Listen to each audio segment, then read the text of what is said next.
जादुई पतीला। बहुत समय पहले की बात है। सुंदरपुर नाम के गांव में हरिया नाम का मजदूर रहा करता था। वो बहुत गरीब था। वो दिन भर मजदूरी किया करता था। उसको इतनी मजदूरी करने के बावजूद भी ज्यादा मजदूरी नहीं मिलती थी। एक दिन की बात है, वो एक सेठ के खेत में खुदाई कर रहा था। खुदाई करते करते उसकी कुदाल एक चीज पर पड़ी। उसे लगा कि जमीन के अंदर कोई बहुत कीमती चीज है। उसने उस जगह खोदना शुरू कर दिया। बहुत समय खुदाई के बाद एक बहुत बड़ा पतीला जमीन में से निकला। पतीला इतना बड़ा था कि जिसमें एक साथ 100 लोगों का खाना बन सकता था। वो बहुत उदास हो गया। उसने सोचा कि इतनी सारी मेहनत करने पर भी एक पतीला निकला। मेरे घर में तो सिर्फ मैं अकेला रहता हूँ, तो मैं इस बड़े पतीले का क्या करूँगा। हरिया खुदाई की वजह से बहुत ज्यादा थक गया था, इसीलिए वो एक पेड़ के नीचे आराम करने लगा। उस समय उसकी कुदाल उस पतीले में गिर गई। जब वो आराम कर उठा तो उस पतीले में बहुत सारी कुदाल थी। वो ये सब देखकर चौंक गया। उसने आसपास देखा तो उसे कोई न दिखा। उसने सारी कुदालें गिनी। उस पतीले में 100 कुदालें थी। उसको लगा कि ये कोई मामूली पतीला नहीं है, जरूर ये कोई जादुई पतीला है। वो पतीला जादुई है कि नहीं, इसके लिए उसने उसमें एक कुदाल को पतीले में डाली। वह एक कुदाल थोड़ी ही क्षणों में 100 कुदालों में बदल गई।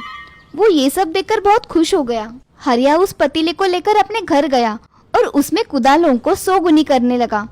उसने खेत में मजदूरी करना छोड़ दिया। हरिया कुदालों को बेचकर धन कमाने लगा। अब हरिया धन को 100 गुना करने लगा और 100 गुने धन को फिर से 100 गुना करने लगा।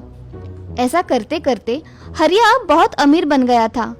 ये सारी बात उस सेठ को पता चली। सेठ एक दिन हरिया के घर गया।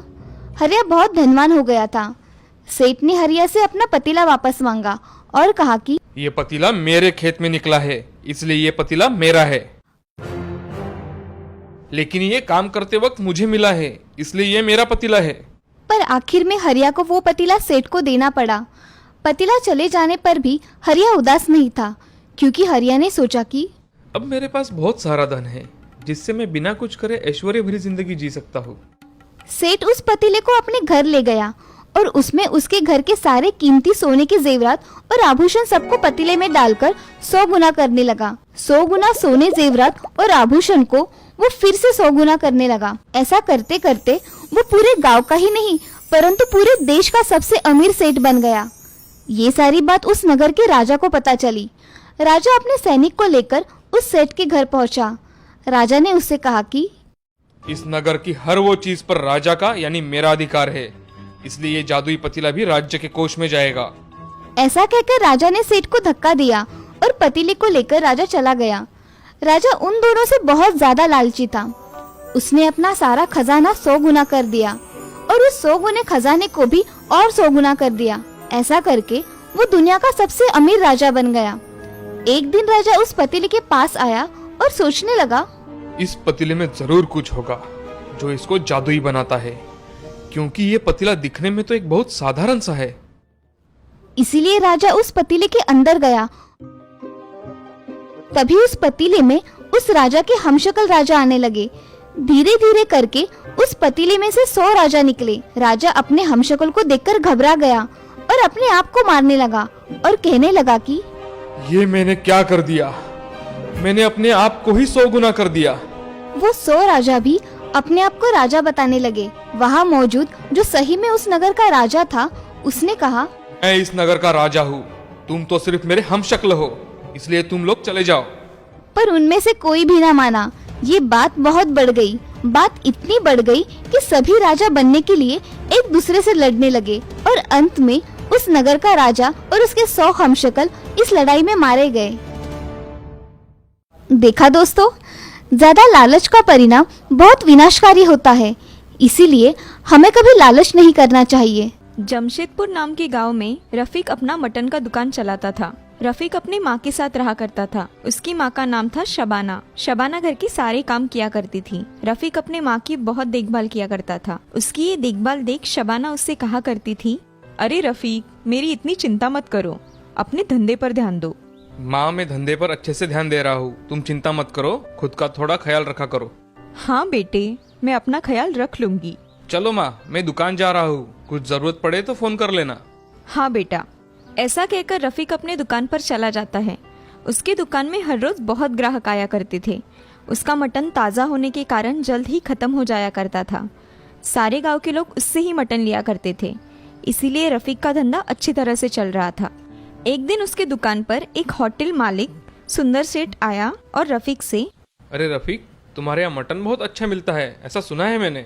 हाँ सेठ, मेरे दुकान में मटन बहुत ताज़ा होता है, चाहे तो आप देख लीजिए। क्या तुम मेरे होटल पे रोज 10 किलो मटन भिजवा दोगे? हाँ सेठ, बिल्कुल, मैं भिजवा दूंगा। ये लो तुम्हारा एडवांस और बाकी के पैसे तुम्हें महीने के बाद में मिलेंगे।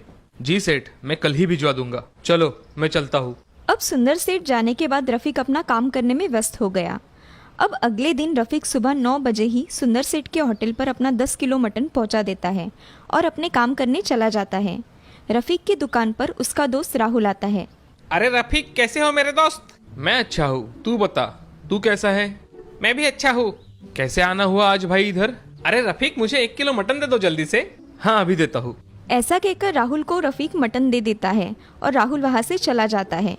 अब ऐसे ही 1 महीना बीत जाता है। रफीक हर रोज सुंदर सेठ को 10 किलो मटन भिजवाता है।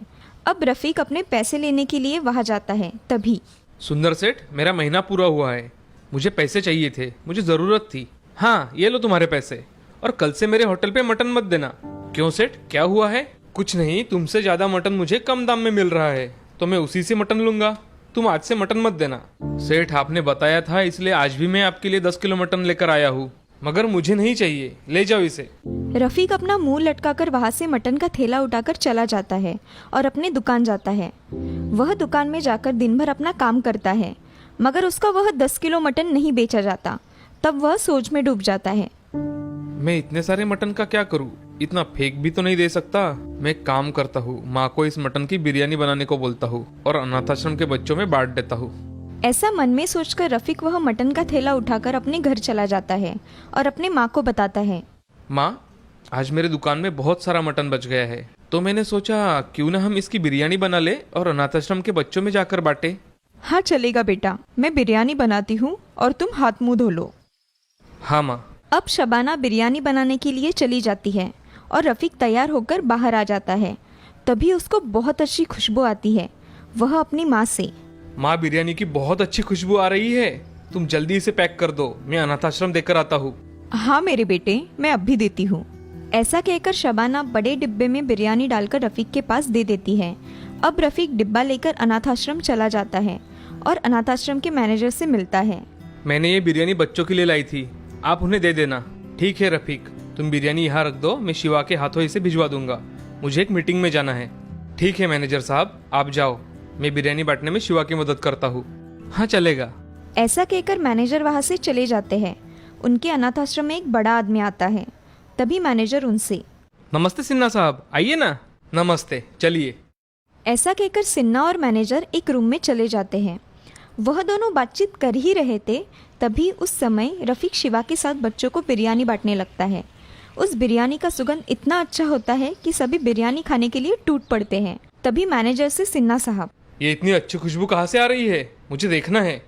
साहब, आज अनाथालय में रफीक ने बिरयानी लाई है, उसकी ही खुशबू है। चलो, मैं बिरयानी देखना चाहता हूँ, मुझे भी देखना है। जी चलिए। ऐसा कहकर सिन्हा साहब रफीक के पास चले जाते हैं और रफीक से, रफीक, क्या ये बिरयानी में थोड़ी चख सकता हूँ? लीजिए ना साहब, इसमें क्या पूछना है। वाह, इसकी टेस्ट तो बहुत ही अच्छी है। क्या तुम हमेशा ऐसी बिरयानी बनाते हो? मैं हमेशा नहीं बनाता साहब, आज मेरे दुकान में 10 किलो मटन बच गया था, तो मेरी माँ ने इसकी बिरयानी बना दी और मैं अनाथ आश्रम लेके आ गया। तुम्हारे बिरयानी की टेस्ट बहुत अच्छी है, क्या तुम मेरे होटल में हर रोज ऐसी बिरयानी बना कर दोगे? हाँ साहब, मैं ऐसी ही बिरयानी बना कर दूंगा। ये लो मेरा कार्ड और पहले दिन का एडवांस लेकर जाना। धन्यवाद साहब, मैं कल आपके होटल में बिरयानी पहुंचा दूंगा। ऐसा कहकर रफीक अपने घर चला जाता है। तभी रफीक अपनी माँ से, माँ, आज मुझे बहुत अच्छा काम मिला है, तुम सोच भी नहीं सकती मैं कितना खुश हूँ। क्या हुआ है बेटा, बताओगे जरा। माँ, एक बड़े होटल के मालिक ने मुझे तुम्हारे हाथ की बिरयानी की ऑर्डर दी है और हर रोज उसे ये बिरयानी उसके होटल में चाहिए। मेरे लिए और एक मौका आया है माँ आगे बढ़ने का। हाँ बेटे, मुझसे जो मदद बन पड़ेगी वो मैं करने के लिए तैयार हूँ। माँ, इसमें मुझे तुम्हारी बहुत मदद लगेगी। मैं सीख लूंगा, मगर तुम्हें मुझे सिखाना होगा। हाँ मेरे बच्चे, मैं तुम्हें सिखाऊंगी और बनाकर भी दूंगी। ऐसा कहकर शबाना अपना काम करने चली जाती है। अब रफीक अगले दिन बिरयानी होटल में पहुंचा देता है। तभी होटल का मालिक उसे खुद एडवांस देकर उससे हर रोज बिरयानी देने के लिए उसे बोलता है। अब ऐसे ही बहुत दिन बीत जाते हैं। रफीक अपना दुकान संभालकर बिरयानी पहुंचाता है। अब रफीक कुछ दिनों में खुद की मेहनत से एक होटल खोल देता है और उसे अच्छी तरह से चलाता है। अब रफीक एक बड़ा आदमी बन गया है। उसको अब लोग उसके मटन के दुकान से नहीं बल्कि बिरयानी वाला रफीक के नाम से जाना करते थे। उसके हाथ की बिरयानी इतनी अच्छी थी कि लोग उसके ही हाथ की बिरयानी खाते थे। ये सब उसके एक नेक विचार से शुरू हुआ था, इसीलिए उसे इसमें सफलता मिली।